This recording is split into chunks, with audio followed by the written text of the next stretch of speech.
Hitanareo ty ilay garatra kely.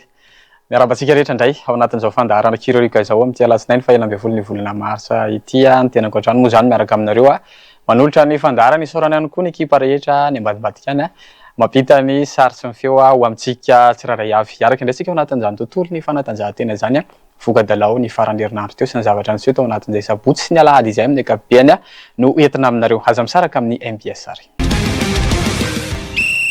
Inona zao vaovao malaza amin'izao fotoana izao raha hoan'ny fanatanjahantena aloha zany dia ny somatsinina no resahantsika satria tena feno tamin'ny sabotsy teo ny fanokafana ny lalao somatsinina andeha ny 12 tao anatin'izay fanokafana ny somatsinina izay 17 no mpandray anjara tao anatin'ny somatsinina ary misy ihany koa ny avy any amin'ny faritra zany hoe efa tena misandrahaka sy manerana nosy ty fifaninanana somatsinina ity ny filohan'ny fédération ny basketball malagasy mitondra fanazavana mikasika izay.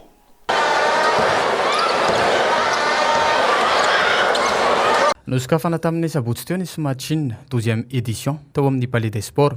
Nahitana université 17 nandray anjara tamin'izany izay nisy avy any amin'ny faritra ihany koa.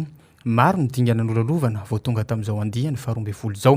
Tany am-piandohana dia projet nataon'ny mpianatra ny somatsinina, ankehitriny kosa dia efa misandrahaka manerana ny nosy ny fisiny.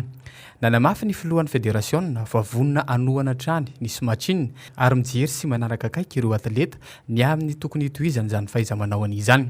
Tao anatin'izany ihany koa dia nilaza ny filohan'ny fédération fa kasaina ho atao compétition de l'océan Indien ity fifaninanana ity. Tsy mora nefa ny anantanterahana an'izany fa mila finiavana sy fikirizana mafy.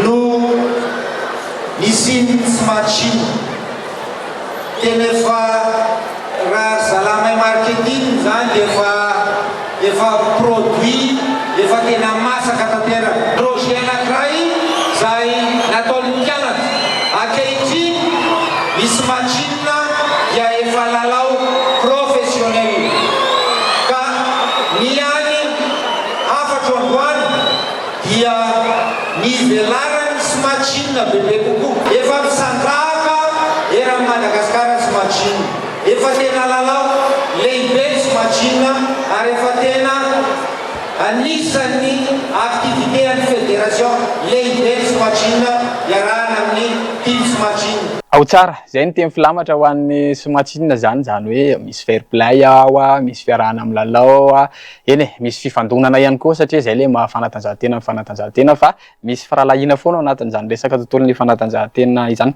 Tsapa fa mivoatra ny taranja basketball eto amintsika ary hita ihany koa fa tena efa mivelatra tsara zany baskety izany ary zavatra tsapa ihany koa efa manomboka mahazo vatana ireo tanora ireo fa tsy mitovy amin'ny tamin'ny taloha kely ny malagasy rehefa miresaka basketball fa amin'izao ianao mahita an'izany tanora 13 taona zany fa tena fa lava dia izay indrindra anisan'ny tombony ihany koa ny malagasy eny mety anatin'ny sakafo sy ny resaka fivoarana ihany koa zany zany aza nefa efa tombony antsika izay efa nanana vatana somary lehibe izay. Nisy olo tena ny ministeran'ny tanora sy ny fanatanjahantena mitondra fanazavana mikasika izay. Nisy olo tena ministeran'ny tanora sy ny fanatanjahantena no nanokatra amin'ny fomba ofisialy ny lalao somatsinina. Nolazainy tamin'izany fahitany ny fiandohan'ny somatsinina 12 taona lasa zay ary tsapa fa tena mandroso sy mivoatra tokoa ny taranja basketball. Tsapa hoy izy fa tian'ny tanora tokoa ny taranja basketball satria dia fiany tanteraka ny toerana. Teny filamatra ny somatsinina 12e édition ty moa dia hoe ao tsara. Nisy ihany koa ny spectacle niarahana tamin'ny tarika rosy sy ireo karazana animation DJ samihafa nanafana ny fanokafana. Anaty ouverture ny avy aty amin'ny ministère tanora sy fanatanjahantena dia teny ray fotsiny mampirisika anareo fa tena miroboroboa ny basketball malagasy ankasitrahana manokana reto team somatsinina reto satria 12 ans fa hitako ny évolution tao anatin'izay 12 taona somatsinina ity. Da eto dia manambara amin'ny fomba ofisialy amin'ny alalan'ny fitondram-panjakalana malagasy izay soloko teneko fa misopatra amin'ny fomba ofisialy ny lalao somatsinina 2026. Eto ndray kosa dia arahantsika tsara ny vogadalao tao anatin'izay somatsinina izay.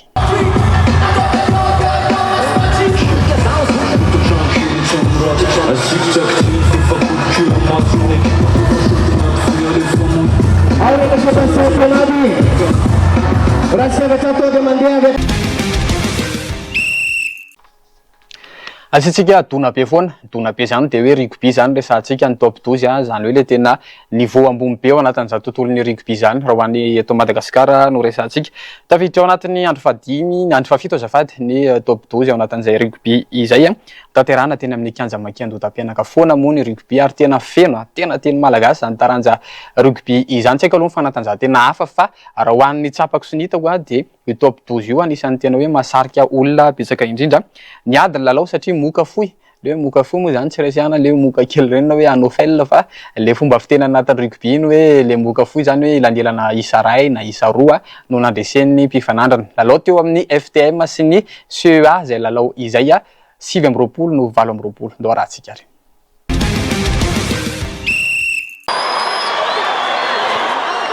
Totosana lahady teo ny top 12 andro fahafito tena amin'ny kianjany Makian-Dota-Penaka. Niady ary tsy nilavilefina ny ekipa tsiraray. Samy nanao izay tsara indrindra azahoana ny larana voalohany. Arahantsika tsara izao lalao teo amin'ny CEA Andranomanalina miakanjo mavo ary FTM Manjakaray miakanjo fotsy. Moka fohy ny isa satria 7 no 7. Nilaza ny mpilalao ny CEA fa somary nanatombo kely tamin'ny lafiny teknika sy ny mêlée. Nitazona ny larana faharoa ny CEA taoriana ny lalao faran'izay nataony. Ary efa vonina sahady hifandona amin'ny Mangara. Ny tonga ngamba teo amin'ny resaka touche dia resaka avant, resaka paky. Teo amin'ilay mêlée ngamba izay somary nanatombo kely tany amin'ny phase de jeu somary mitovizana samy rythme andrototo. Ny toy moa dia mbola mila miezaka foana satria dingana tsy maintsy lalovana fifanitsanana dia mbola mila fiezahana satria tsy vitan'ny vavany baolina mbola mila miezaka be. Moa araka ny lefateny tsy azo ataony manambany adversaire satria ny olona koa manomana rehefa manao amin'ny tena. Ny mpanazatra sy ny mpilalao ny FTM ihany koa dia nilaza ny fomba fijeriny taorianan'izay lalao izay. Mbola voaresaka foana ny resaka fitsarana ndao arahantsika ny momba izay. Nilaza ny fomba fijeriny ihany koa ny mpanazatra ny FTM. Nilaza izy fa niady tokoa ny lalao ary nanao izay hafa ny mpilalao. Dia nisy koa ny lesoka fa fanatsarana sy fanomezana ny tsara indrindra hatrany no atao. Ny tena adosona nataon'izy ireo dia ny karatra mavo ny sesisesy ka nahatonga ny fahabangana teny ambonin'ny kianja. Nilaza ny fomba fijeriny ihany koa ny mpilalao ny FTM ary mbola niresaka hatrany ihany koa ny fomba fitsarana ka nampisy fiatraikany teo amin'ny vokatra. Niady ary ahitana suspense be kako match moa misy lesoka foana fa androany zay tsy dia nanao lesoka sauf anankiray baolina very any dia ny ankoatr'izay ny tena na voandroanga ny resaka carton misy carton jaune tsy ampy ilana tonga le carton resaka anti-jeu sy ohatr'izay tsy haiko zay namohan'ny antony raison namohan'ny arbitre an'ilay izy fa zay zany tsy ampy ny effectif rehefa misy carton jaune. Nanahoana ny fahitanao lalao teo? Fahalatako an'ilay lalao zany hitako hoe baolina tena niady ary tena nametaka izay tena ny domine tamin'ny fa misy injo kely foana zay tsy tsara hoe ny arbitre na zao na zao fa tena hitanay misy zavatra kely ohatsy ny hafahafa ilay fitaran'ilay arbitre dia lasa ohatrany hoe lasa nanimbadio tsain'ilay joueuranay tokony lalao tsara. Lesoka angamba eo aminay mbola hita hoe mbola ankizy dia mbola miezaka maka expérience daholo mibandinay fa entanay mbola hanatsarana zavatra foana fa manana zavatra hita hoe mbola manana zavenir be zay lokenao raha amin'ity top lalao ty dia hita hoe miezaka manatsaratsara hita hoe mety aminay ny lalao iny. Eto raha dia rahantsika indray ny voka-dalao tao anatin'izay top 12 andro fahafito izay. Ho an'ny voka-dalao top 12 ndray kosa dia toy izao anatin'izay andro fahafito izay. CEA sy FTM King nisaraka tamin'ny 7 no 7. UAS Cheminot sy Mangara nisaraka tamin'ny 20 no 2. US Akady Fotsy sy STM Savoniry nisaraka tamin'ny 2 no 2. Ho an'ny vehivavy kosa indray UAS Cheminot sy RCT Soavo Masoandro nisaraka tamin'ny 20 no 17.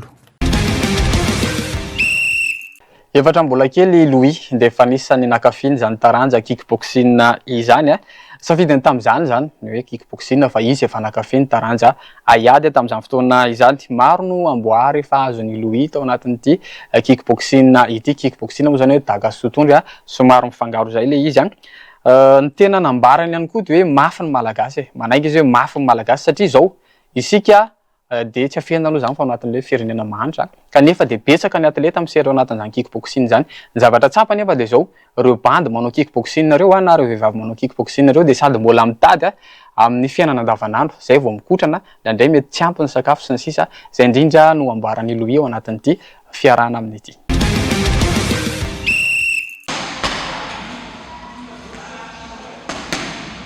Ho an'ny taranja kickboxing kosa indray dia tsapa fa mivelatra tokoa. Efa taonany maro no nanao kickboxing i Louis Maurice ary efa nahazo amboara maro ihany koa. Ny zavatra tsapany amin'ny atleta malagasy dia manana finiavana be ny malagasy satria na dia eo aza ny tsy fahampiana ara-pitaovana sy ara-tsakafo dia miezaka manome tsara foana ireo atleta malagasy ary dia tena efa malaza ny malagasy amin'ity taranja ity. Maintenant, ça va faire un peu plus de 6-7 ans que je fais du kickboxing. Sinon, depuis mon enfance, je fais quelques arts martiaux. Et donc ouais, là, ce que je dis, ça fait 7 ans de kickboxing. Dans le kickboxing, c'est surtout donc forcément ce côté de discipline, même quand on est fatigué, etc., de venir à l'entraînement tous les jours. Aussi la fierté personnelle de gagner, aussi ce côté sportif aussi, on combat, il y a des coups, etc. C'est un certain aspect de violence, mais qui est légitime, entre guillemets.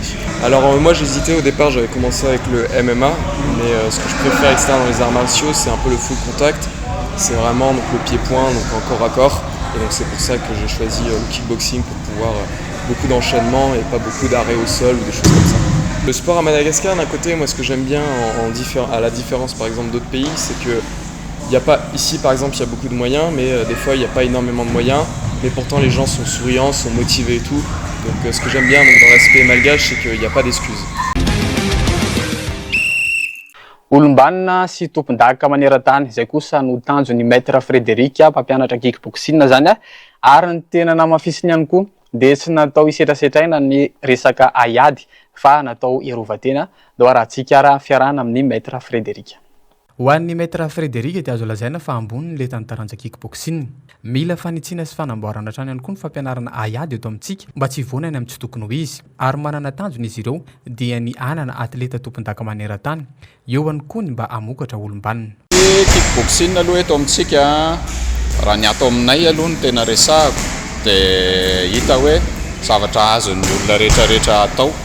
Donc lazaiko hoe niveau tsara. Niveau techniquement eo aloha zany somary mbola en phase fametrahana an'le akademia zay zany dia kidy akademia zavatra fianarana mihitsy dia rehefa fianarana dia misy base zay aloha zany le izy niveau techniquement fa niveau compétition ndray eo no somary lasa focalisé any amina resaka bagara fotsiny le izy fa tsy mivoaka zay technique an'le sahatra zay. Dia izay zany ezahanay amboarina au niveau atao misy anay ato en tant que hoe waka zany le ny tanjona au niveau ny sport dia ohatry ny tanjona rehetrarehetra ihany ny amokatra indray andro any olona anankiray ho lasa champion du monde fa raha ny fiainana andavanandro ny amokatra olombanina satria ny kickboxing tsy mijanona hoe eo ambony ringy ihany na hoe eto amin'ny tatami na eo amin'ny sac de sable fa azonao hoentina ny fiainana andavanandro mihitsy. Ao anatin'ireny karazana serasera ireny dia misy natao hoe tuto. Ny tuto entina amintsika eto dia le tuto an'ny kickboxing. Tsy hoe avy mijery an'ity fandaran'ity akory ianao dia lasa champion du monde avy eo fa mandeha tsikelikely ary tsara ihany koa ny manamafy ny kickboxing dia lazain'izy ireo hoe sport dangereux zany hoe tena mety hanimba sy handratra zany kickboxing zany raha toa ka tsy voafeha zay no arahantsika antsara izao. Eto ndray kosa dia hampianatra ny base ny kickboxing maître Frédéric sy Louis atleta. Tandremo fa mila fihezana hatrany ny kickboxing satria dia antsoina ihany koa hoe sport dangereux. Ampitombotsika amin'izay le vitesse zao.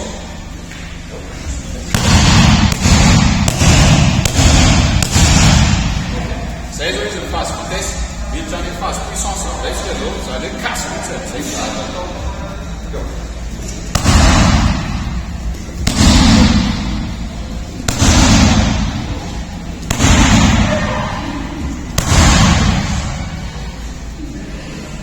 Zay zao le base an'le hoe low kick. Ao anatin'ny discipline kickboxing zay. Kickboxing low kick. Fa misy kotsiny ny karazana kickboxing hafa ndray zay full contact koa ao anatiny.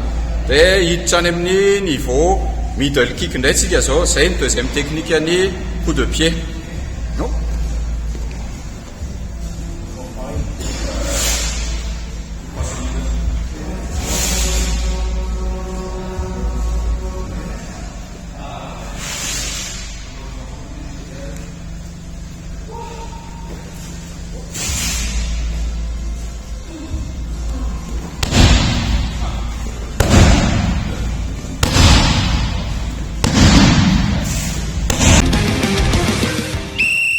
Mbola anatin'ny tontolon'ny aiady hatranytsika dia ny MMA no resantsika. Misy moa izy miresaka hoe MMA, dia misy miresaka combat libre, UFC anisan'ny ahafantarantsika an'izany koa hitan'ny fahitalavitra sy ny sisa eny.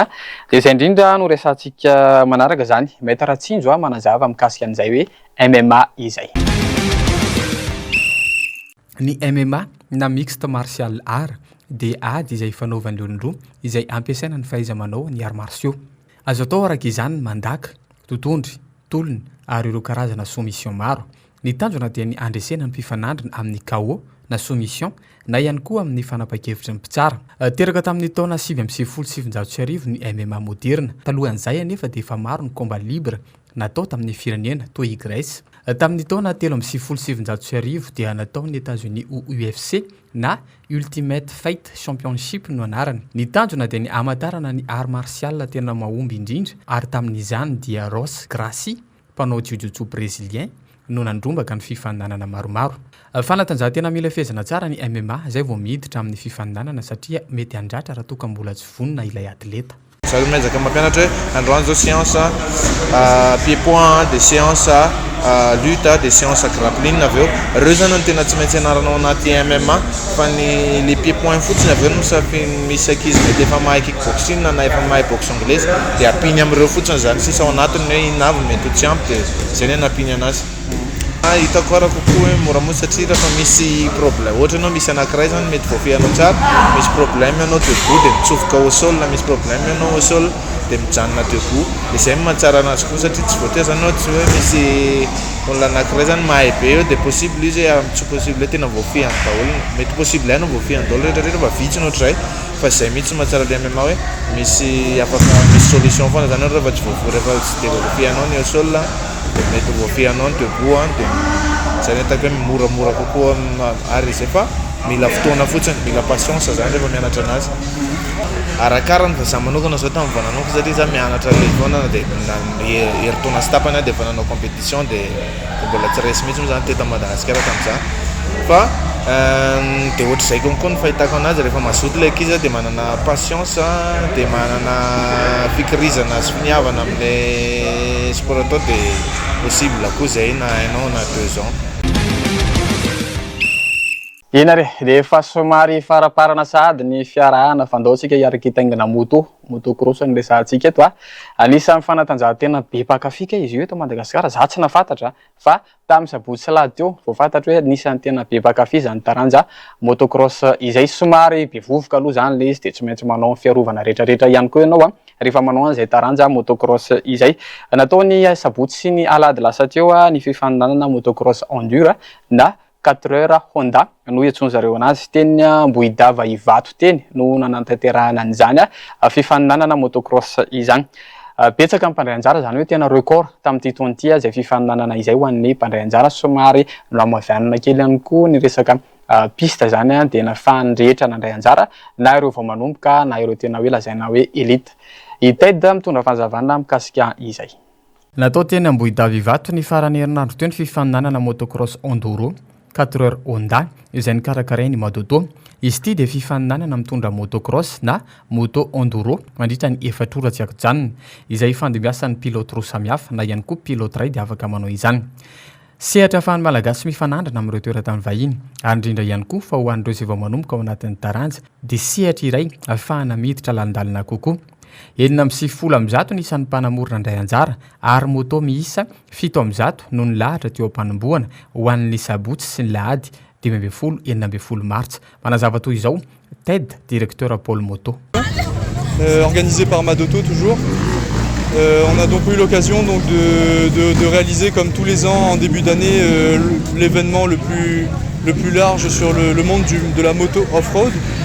195 coureurs On est à 107 équipages, donc c'est un record depuis ces 24 éditions.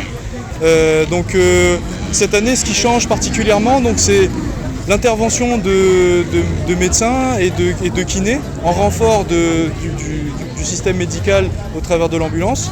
Alors le but réellement, c'est surtout de recueillir le maximum de motards au travers de Madagascar et également à l'international parce qu'on a des pilotes de France et de la Réunion.